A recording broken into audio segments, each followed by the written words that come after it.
হ্যাঁ, কি অবস্থা সবার? তো আজকে আমাদের পরিমাণগত রসায়নের দ্বিতীয় ক্লাসটা আজকে আমরা কভার করব 50 থেকে 100 নম্বর এমসিকিউ। তো আমরা দেরি না করে শুরু করি। তো 1 নম্বরে কি বলা হয়েছে 0.1 মোলার হাইড্রোক্লোরিক অ্যাসিড 10 ml দ্রবণ করে প্রশমিত করতে 0.2 মোলার সোডিয়াম কার্বনেট দ্রবণের কত এমএল প্রয়োজন। তা আমরা এইটা সলভ করার আগে একটু ইকুয়েশনটা দেখে নেই যে অ্যাকচুয়ালি আমাদের এই মানে লাইক ইকুয়েশন লিখলে কি হয়। HCl plus Na2CO3। তা আমরা জানি যে একটা লবণ তৈরি হবে, লবণটা কি হবে NaCl প্লাস, আমরা যেহেতু এখানে কার্বনেট আছে তাহলে সেক্ষেত্রে কার্বন ডাইঅক্সাইড হবে এবং তার পাশাপাশি আমরা ওয়াটার উৎপন্ন হচ্ছে। তার মানে একটু ইকুয়েশনে যদি একটু ব্যালেন্স করতে চাই তাহলে এখানে আমরা দেখবো সোডিয়াম আছে কয়টা, এখানে আছে দুইটা, আর এখানে আছে কয়টা, একটা। তাহলে সেক্ষেত্রে ব্যালেন্স করার জন্য এই পাশে আমরা দুই, এখন দুই দেওয়ার ফলে এখানে আবার ক্লোরিন হয়ে গেছে দুইটা। তো দুইটা ক্লোরিনকে ব্যালেন্স করার জন্য আমরা এইটার আগে দেব দুই। তাহলে এখানে আমরা একটু দেখি হাইড্রোজেন কয়টা হলো, দুইটা, এখানে হলো দুইটা। অক্সিজেনের যদি দেখি এখানে আছে তিনটা, এখানে দুই আর এক তিন। তাহলে আমরা দেখছি যে সবকিছু ব্যালেন্স হয়েছে। তো আমরা যখন ব্যালেন্স করলাম তখন আমরা কি দেখলাম, প্রতি 1 মোল সোডিয়াম কার্বনেট কিন্তু 2 মোল হাইড্রোক্লোরিক অ্যাসিডকে প্রশমিত করতেছে। তো এখানে আমরা একটু দেখি, কোশ্চেনে তারা বলছে 0.1 মোলার হাইড্রোক্লোরিক অ্যাসিড সলিউশন এবং 0.2 মোলার সোডিয়াম কার্বনেট। তা আমরা কিন্তু ইতিমধ্যে দেখতেছি যে একই পরিমাণ, লাইক আমরা যদি দুইটাকেও একই পরিমাণ দিতাম তারপরেও কি হইতো, তারপরেও কিন্তু সোডিয়াম কার্বনেট কিছু পরিমাণ অবশিষ্ট থেকে যেত। কারণ কি, সোডিয়াম কার্বনেট কিন্তু হচ্ছে কি কম মোল লাগতেছে, বাট হাইড্রোক্লোরিক অ্যাসিডের বেশি মোল লাগতেছে। তাহলে এই ক্ষেত্রে বলছে যে দ্রবণের কত এমএল প্রয়োজন। সো যেহেতু এখানে ঘনমাত্রা তারা ইতিমধ্যে দ্বিগুণ দিয়ে দিছে, এই ঘনমাত্রা যেহেতু তারা দ্বিগুণ দিয়ে দিছে, তাহলে সেই ক্ষেত্রে আমাদের আয়তন কিন্তু একদমই কম লাগবে। সেক্ষেত্রে কি 5 ml লাগবে। ঠিক আছে। আচ্ছা, এটা আরো সহজভাবে করার একটা ওয়ে আছে, সেটা হচ্ছে VASA/VBSB সমান সমান A/B। তাহলে এটা কিভাবে সহজে মনে রাখবো? এ হচ্ছে কি mole number of acid, mole number of acid, এ দ্বারা অ্যাসিড মনে রাখবে কি এর, তাহলে এটা হচ্ছে মোল নাম্বার। আর বি দ্বারা হচ্ছে কি মোল নাম্বার অফ বেস। তা আমরা একটু এখানে লক্ষ্য করে দেখি, সেটা হচ্ছে যে এখানে আমার কয় মোল বেজ লাগছে এক, আর অ্যাসিড লাগছে দুই, তাহলে এখানে হবে দুই, এটা হবে এক। VA হচ্ছে গিয়ে volume of acid, S A হচ্ছে গিয়ে ঘনমাত্রা অ্যাসিডের, VB হচ্ছে গিয়ে আয়তন বেইজের বা ক্ষারের, আর SB হচ্ছে গিয়ে এই ওই কি জানি ক্ষারের ঘনমাত্রা। তাহলে এগুলো সবকিছু বসায় দিলেও সরি, সবকিছু বসানো যাবে না, তোমাকে VBটা আননোন ধরতে হবে, কজ আমরা VBটা বের করব। VBটা এখান থেকে তুমি বসানোর পর যে ভ্যালুটা পাবে সেটা 5ই হবে। তোমরা এটা করে দেখতে পারো। আচ্ছা, নেচার কোনটি লুইস অম্ল বা অ্যাসিড? আচ্ছা, এটা আমরা আগেই কভার করছি অর্গানিক কেমিস্ট্রিতেই। মানে আসল কথা হচ্ছে কি যে যাদের অষ্টক সম্প্রসারণ সম্ভব তাদেরকে লুইস অ্যাসিড বলবো। আরো সুন্দর একটা কথা আছে, সেটা লুইস অ্যাসিড বেস কনসেপ্টের মেইন থিমটা কি, তাদেরকে আমরা অ্যাসিড বলবো যারা হচ্ছে কি ইলেকট্রন রিসিভ করতে পারবে, আর তাদেরকে আমরা বেস বলবো যারা ইলেকট্রন দিতে পারবে। হ্যাঁ, লুইস অ্যাসিড বেস কনসেপ্ট এটা কিন্তু পরিবেশ রসায়নের শেষের পার্টটাতে আছে। আচ্ছা, নিচের কোনটা লুইস ক্ষার? তাহলে আমরা জানি যে নাইট্রোজেন ফ্লোরাইড, এখানে কিন্তু হচ্ছে নাইট্রোজেনের লোন পেলেটন আছে, ও লোন পেলেটন দিতে পারবে, তার ফলে ও একটা লুইস ক্ষার। ঠিক আছে। শক্তিশালী অ্যাসিড ও দুর্বল ক্ষারের টাইট্রেশনের নির্দেশক হিসেবে, যেহেতু এখানে শক্তিশালী অ্যাসিডের কথা বলা হয়েছে তাহলে অবশ্যই, এবং দুর্বল ক্ষার, তাহলে অবশ্যই পিএইচ এর রেঞ্জটা কোন দিকে থাকবে?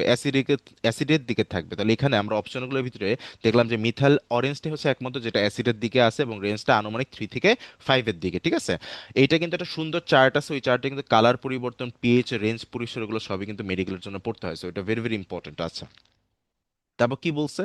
বলছে 0.001 মোলার হাইড্রোক্লোরিক অ্যাসিডের দ্রবণে পিএইচ এর মান কত? আচ্ছা, এটা সহজ ওয়েটা কি, সেটা হচ্ছে যে দেখো, এটাকে তোমরা সাইন্টিফিক ভাবে নিবা, সাইন্টিফিক হিসাবে মানে 1 × 10⁻³ এটাকে কিন্তু চাইলে আমরা 1 × 10⁻³ লিখতে পারি। তাহলে মাথায় রাখবা এখানে যে পাওয়ারটা আসবে সেটি হবে তোমার পিএইচ, তাহলে এখানে পিএইচটা কি হবে? পিএইচ হবে 3। ঠিক আছে। আচ্ছা, এভাবে তোমরা বাকিগুলো করতে পারবা, বাট সালফ্রিক অ্যাসিডের ক্ষেত্রে সচরাচর ভাবে 0.1 দেওয়া থাকে না, ওদের ক্ষেত্রে দেখা যায় 0.005 বা এরকম দেওয়া থাকে। এটার কারণটা কি, কজ আমরা জানি যে সালফ্রিক অ্যাসিড একটা দ্বিক্ষারীয় অম্ল। ঠিক আছে। সো এর জন্য হচ্ছে কি, যেহেতু প্রতি 1 মোল সালফিউরিক অ্যাসিড দুইটা হাইড্রোজেন দিচ্ছে, তো তখন আমাদেরকে হিসাব করতে হয় এটাকে দুই দিয়ে গুণ দিয়ে, কারণ এটাকে দুই দিয়ে গুণ দিলে তুমি হাইড্রোজেন আয়নের কনসেন্ট্রেশন পাবা। ঠিক আছে। আর পিএইচ এর ক্ষেত্রে কিন্তু হাইড্রোজেন আয়নের কনসেন্ট্রেশনটাই ম্যাটার করতেছে। আচ্ছা, নিচের কোন যারা লুইস অ্যাসিড, এটা মুখস্থ। তারপর কি বলছে? আচ্ছা, বলছে এইটার তে আয়রনের জারণ সংখ্যা কত? আচ্ছা, এটা খুব ভালো করে দেখো। সায়ানাইট, সায়ানাইট প্রতিটা হচ্ছে -1 করে, তাহলে এখানে আছে 6টা সায়ানাইট, তাহলে কত হবে? -6। এখানে পটাশিয়াম আছে 4টা, প্রতিটা পটাশিয়ামের আমরা জারণ মান কত জানি? +1 করে, তাহলে 4টা আছে +1, তার মানে +4, আর ওখানে পাইলাম -6। তাহলে এটাকে যদি ব্যালেন্স হইতে হয় তাহলে আয়রনটাকে কি হইতে হবে? +3 নাকি +2? অবশ্যই +2। মানে এখানে আয়রনটা ফেরাস অবস্থায় থাকলে এখানে মানে এখন যে অবস্থা আছে সেটা কমপ্লিটলি ম্যাচ করবে। অথবা এখানে যদি K4 না থেকে K3 থাকতো তাহলে কিন্তু আবার অ্যান্সারটা চেঞ্জ হয়ে যেত, তখন আয়রনের হইতো +3। ঠিক আছে? আর এটা হচ্ছে পুরো ব্যালেন্সের ব্যাপার, এটা তোমরা চর্চা করলে পেরে যাবে। এরপর বলছে এখানে হাইড্রোজেনের জারণ মান কত? আচ্ছা, এটা হচ্ছে গিয়ে খুবই ইন্টারেস্টিং জিনিস। সেটা হচ্ছে তোমাদেরকে এই জিনিসটা একটু জানতে হবে যে হাইড্রোজেনকে বলা হয় নটি এলিমেন্ট। হ্যাঁ, নটি এলিমেন্ট, এটা হচ্ছে গিয়া এই সরি সরি, আমি ভুল বললাম, সরি সরি সরি। এটাকে বাংলায় গুহ স্যারের বইতে বাংলাতে লেখা হচ্ছে দুষ্টু। ঠিক আছে? আর ইংলিশে এটাকে বলা হয় রোগ। রোগ, ঠিক আছে, ROGU, রোগ ম্যাট্রি এলিমেন্ট। আচ্ছা, এটার কারণটা কি? কারণ ও হচ্ছে পরিবর্তনশীল জারণ সংখ্যা প্রদর্শন করে। যখন ও লোহার সাথে বন্ধন করবে, কি বলা হয়েছে, যখন সে ধাতব কোনো মেটালের সাথে, ধাতব কোনো মৌলের সাথে হচ্ছে কি সে বন্ধন গঠন করবে, তখন সে হবে মাইনাসে। আবার যখন সে নন মেটালদের সাথে থাকবে বা কিছু এক্সেপশনও থাকে, তখন হচ্ছে কি সে প্লাস হিসেবে থাকে। যেমন ওয়াটারের ক্ষেত্রে আমরা ট্রেডিশনালি কি ধরি? হাইড্রোজেন কিন্তু প্লাস ধরি, +1।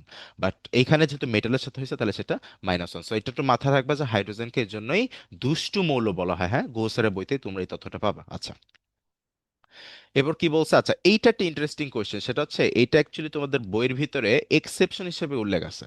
এক্সেপশন, এটা কিন্তু স্বাভাবিক নিয়ম মেনে চলে না। তোমরা বইটাতে ভালো করে লক্ষ্য করে দেখবা যে তারা ডাবল বন্ড হিসাব টিসাব করে দেখাইছে যে প্রতিটা সালফারে এখানে +5 করে জানার সংখ্যা। ঠিক আছে? কিন্তু এখানে যে অনুশীলনীতে তুমি ভালো করে লক্ষ্য করে দেখো, অপশনে কিন্তু কোথাও +5 নাই। তাহলে মাথায় রাখবা এই কোশ্চেনে যদি আসে তাহলে অবশ্যই তারা অনুশীলনী থেকে দিছে মেডিকেলে। ঠিক আছে? তখন তোমরা যে কাজটা করবা, এটা আসলে যেই নিয়মে করছে সেটা হচ্ছে যে সবগুলোর সিম্পল হিসাব করে। সেটা হচ্ছে অক্সিজেনের জন্য 6টা আছে, তাহলে -12। সোডিয়াম আছে 2টা, তাহলে এখানে হচ্ছে +2।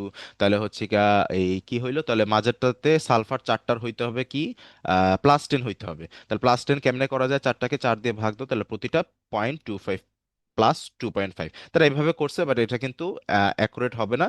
বাট তাও যদি এটা চলে আসে তোমাদেরকে এটি দাগাইতে হবে। নিচের কোন আয়নটি জারক ও বিজারক উভয়রূপে কাজ করে? আচ্ছা, কেন এইটা অ্যান্সার হলো কারণটা যদি দেখো, এছাড়া বাকি যেগুলো আছে সেগুলো কিন্তু পরিবর্তনশীল জারণ সংখ্যা দেখাতে পারে না। যেমন সোডিয়াম কিন্তু নেচারে স্বাভাবিকভাবে 2+ অবস্থায় পাওয়া যায় না, বাট শুধুমাত্র সোডিয়াম এবং সোডিয়াম প্লাস হিসেবে পাওয়া যাচ্ছে। ঠিক আছে? তাহলে কিন্তু এখানে আয়রনের একটা এক্সেপশন কি, বা অ্যালুমিনিয়ামে যেটা নাই সেটা কি? সেটা হচ্ছে আয়রনটা চাইলে Fe3+ হইতে পারে, সেক্ষেত্রে কি হইলো, সে আরেকটা ইলেকট্রন দিল। বুঝছো তো? আবার একই সাথে সে 2টা ইলেকট্রন নিয়ে নর্মাল আয়রনে কনভার্ট হতে পারে, তার মানে ও জারণ ও বিজারণ উভয় প্রদর্শন করতে পারে। তাহলে এটাই হবে আনসার।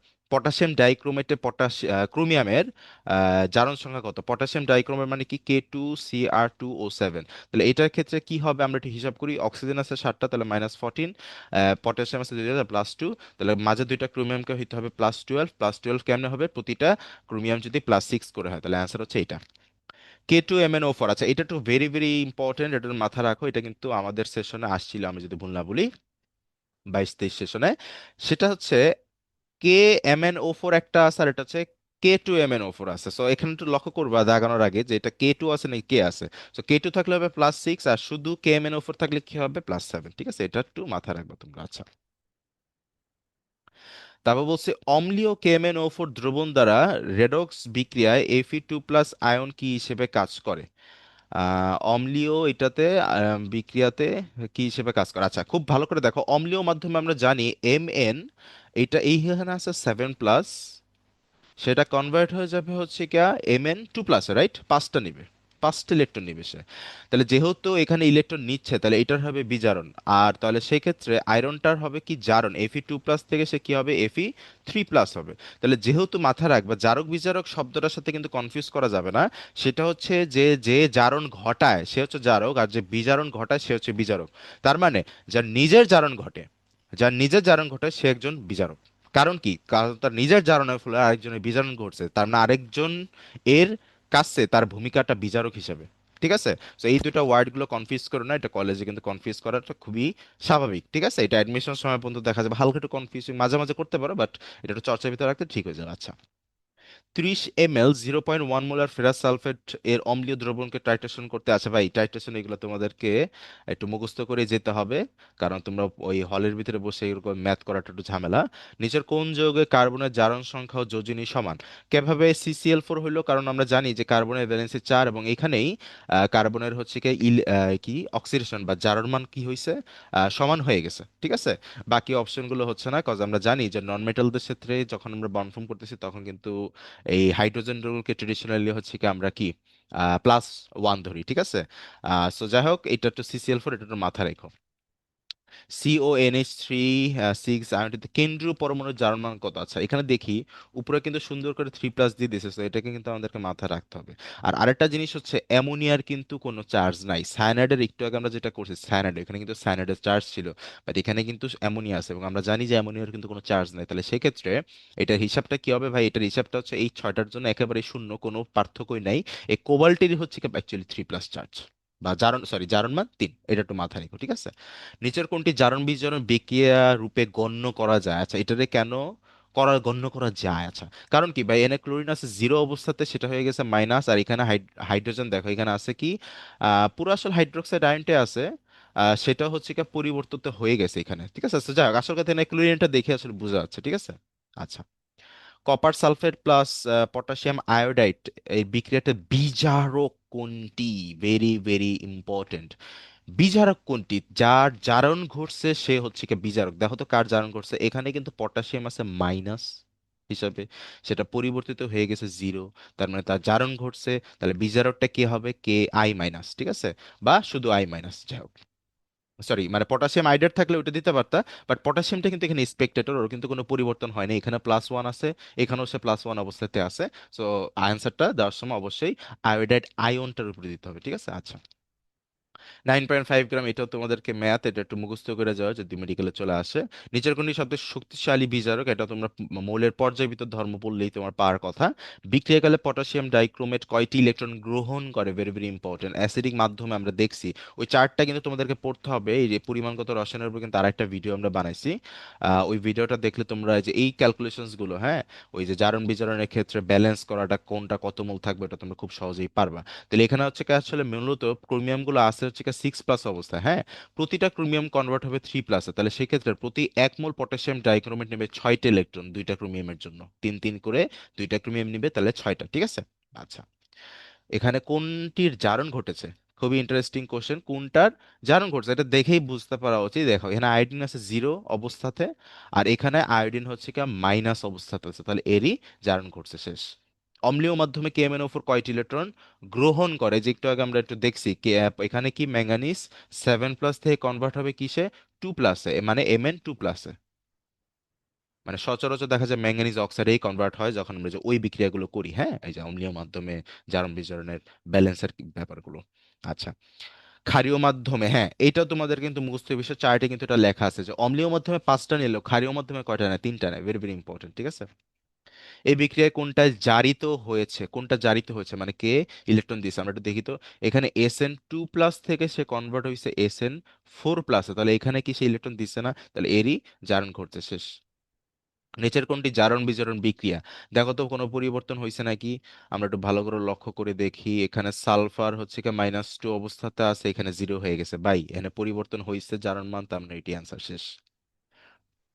আচ্ছা, নিচের কোনটি জারক বিজারক উভয় রূপে কাজ করে? এটা কিন্তু তোমাদের বইতে সুন্দর মতো কয়েকটা এক্সেপশনের কথা লেখা আছে, এখানে কিন্তু হাইড্রোজেন পার অক্সাইড আছে। তারপর কি বলছে? 10 গ্রাম ফেরাস সালফেটকে জারিত করতে কত গ্রাম এই সেই ব্লা ব্লা ব্লা। আচ্ছা, এই টাইপের ম্যাথগুলো আমরা এখানে বিস্তারিত করব না, এটার জন্য কিন্তু আমরা আলাদা একটা ক্লাস বানাইছি। আমি তাও একটু সংক্ষেপে বলে দিই, হ্যাঁ, যেটা আসলে আমরা কিভাবে ব্যালেন্স করলাম। সেটা হচ্ছে যে অম্লীয় মাধ্যমে আমরা জানি যে প্রতি 1 মোল পটাশিয়াম ডাইক্রোমেট 6টা ইলেকট্রন নেয়, আবার আমরা জানি প্রতি 1 মোল ফেরাস সালফেট মাত্র 1টা ইলেকট্রন দিতে পারে। সো আমার 6টা ইলেকট্রনের জন্য এল লাগবে 6 মোল, আর এল লাগবে 1 মোল, তাহলে ইকুয়েশনটা কি হচ্ছে? 1:6। এখানেও সেম কাহিনী মোটামুটি। এখানে কার্বন আছে কি অবস্থাতে? 3+ অবস্থাতে, সেটা কিসে কনভার্ট হয়েছে? 4+-এ, নাকি আমি একটু ভুল বললাম? আহ আচ্ছা, ওয়েট, এখানে হচ্ছে কি 4 4 টু 8 10। আচ্ছা, এখানে অ্যাকচুয়ালি কার্বন 5+ অবস্থাতে আছে, হ্যাঁ। এখানে হচ্ছে কি কার্বন সরি, 3+ অবস্থাতে আছে, আমি বারবার এটা কনফিউজ করবো। 3+ অবস্থা থেকেই 4+ হয়েছে, তাহলে এর কি হয়েছে? এর হয়েছে জারণ। মাথা রাখবে, এর কি হয়েছে তাহলে? জারণ। আর এখানে MnO4 এটার হয়েছে বিজারণ, ঠিক আছে? এটা কনফিউজ করো না, এটা হবে 3+, ঠিক আছে? এটা হিসাব করে তোমরা দেখতে পারো চাইলে। এখন দেখো, প্রতি 1 মোল থেকে আমরা কয়টা কার্বন দেখো তো এখানে? এখানে কিন্তু আছে 2টা কার্বন, তাহলে প্রতি একটা কার্বন নিচ্ছে একটা করে। প্রতি একটা কার্বন দিচ্ছে একটা করে, তাহলে 2টা কার্বন দিচ্ছে 2টা, তাহলে প্রতি 1 মোল থেকে আমরা পাচ্ছি 2টা। কয়টা? 2টা।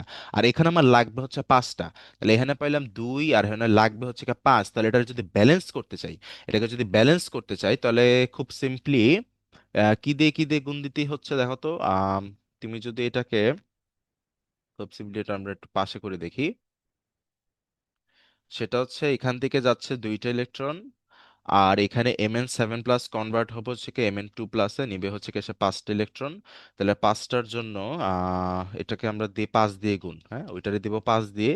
আর ওর লাগবে হচ্ছে কি 5টা ইলেকট্রন নিচ্ছে, তো ওইটারে দিয়ে 2 দিয়ে গুণ। তাহলে দেখো, এই ইলেকট্রনের হিসাবটা কিন্তু মিলে গেল। মানে তোমার মেইন কাজ থাকবে দুই পাশে ইলেকট্রনের হিসাবটা মিলানো। আমরা কেমনি মিলালাম একটু দেখি আবার। সেটা হচ্ছে এই যে যে অক্সালেট আয়নটা, এই অক্সালেট আয়ন থেকে আমরা দেখতেছি যে প্রতি 1 মোল দিচ্ছে 2টা ইলেকট্রন। কিভাবে? কস প্রতিটা কার্বন দিচ্ছে একটা করে, তাহলে মোট 2টা ইলেকট্রন দিচ্ছে। আবার এখানে দেখতেছি ম্যাঙ্গানিজের লাগবে 5টা। তাহলে এখন এটা ব্যালেন্স করার জন্য আমরা কি করছি? এইটারকে এইটারে গুণ দিছি 5 দিয়ে, তাহলে 5 দিয়ে গুণ দিলে মোট ইলেকট্রন সে কয়টা দিবে?